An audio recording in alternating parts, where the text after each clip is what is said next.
آج آپ کو کیوں مسائل نظر آتے ہیں کہ بندہ مسجد میں بھی گناہ کر رہا ہے، مدرسے میں بھی گناہ کر رہا ہے تو انسان، لیکن کیوں کیسے پتہ ہی نہیں انسان کہتے کیسے ہیں۔ اس نے بس یہ سمجھا، ہر چیز کو اس نے ذریعہ معاش بنا دیا، یہ سمجھتا ہے بس دنیا میں آیا اسی لیے ہوں، کھاؤں پیوں۔ اے جوان، اے بزرگ، ایک منٹ کے لیے سوچو، یہ کائنات کا سارا نظام اس لیے بنا کہ تو دنیا میں پیدا ہو، پیدا ہونے کے بعد B A M A bachelor master اور پی ایچ ڈی کرے، اس کے بعد کسی اچھی جاب پہ چلا جائے، جاب کرنے کے بعد شادی کرے، 3-4 بچے پیدا کرے، کھائے پیے اور آخر میں مر کے چلا جائے۔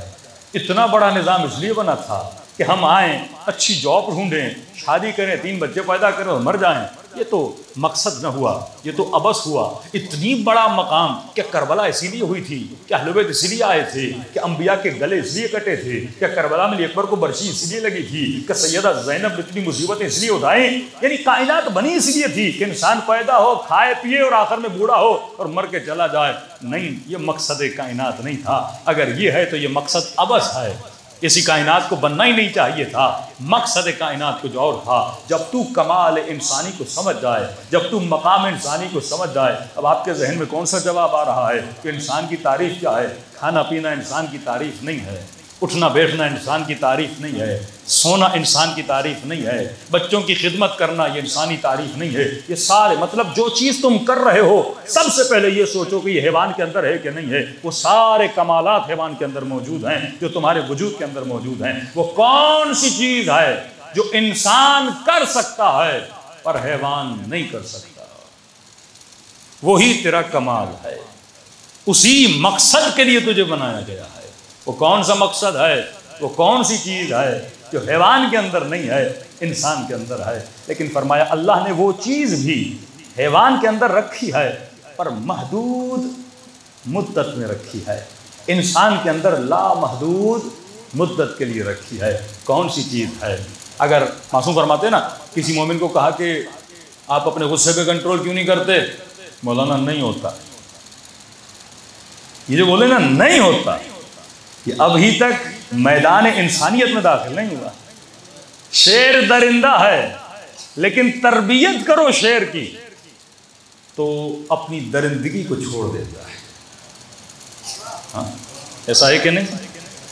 انسان اگر اتنی بھی اپنی تربیت نہ کر سکے، لیکن سوال یہ، ہم شیر کی تربیت کرتے ہیں، بندر کی تربیت کرتے ہیں، مختلف پرندوں کی، پینگوئن کی تربیت کرتے ہیں، لیکن اس کی تربیت محدود ہے۔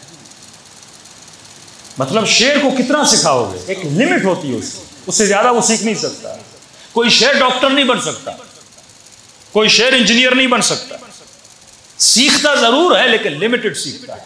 اب مولا فرماتے ہیں انسان کی تعریف یہ ہے کہ خدا نے انسان کو ان لمیٹڈ سیکھنے کی صلاحیت دی ہے۔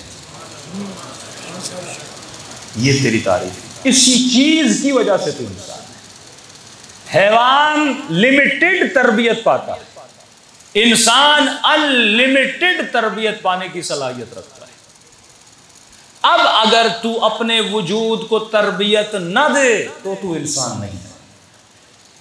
اگر تو اپنے وجود کو تربیت دے، اب سنیے مولا کے جملے، فرمایا ابو ذر ایمان کے 7ویں درجے پر، سلمان ایمان کے 10ویں درجے پر۔ سلمان آتے ہی تو سلمان نہیں بنا نا، اس نے اپنی تربیت کی اور اتنی تربیت کی کہ سلمان کا ایمان کہاں تک پہنچا؟ 10ویں درجے تک پہنچ گیا۔ اب حیوانات کے اندر دیکھو، چڑیا جو گھونسلہ 1000 سال پہلے بناتی تھی آج بھی ویسا ہی بناتی ہے۔ شہد کی مکھی جو چھتا 1000 سال پہلے بناتی تھی آج بھی ویسا ہی بناتی ہے۔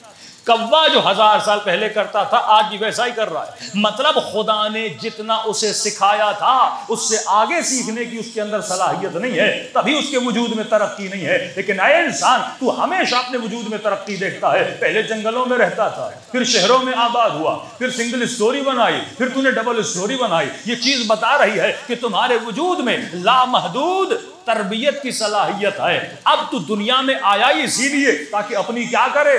تربیت کرے۔ کس کے ذریعے کرے؟ علم کے ذریعے کرے۔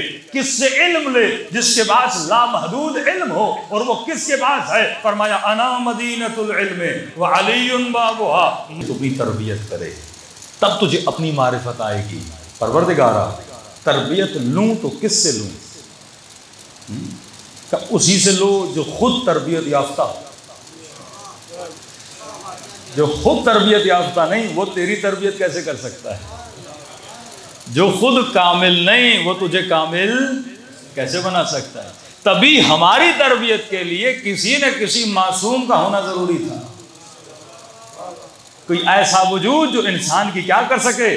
تربیت کر سکے۔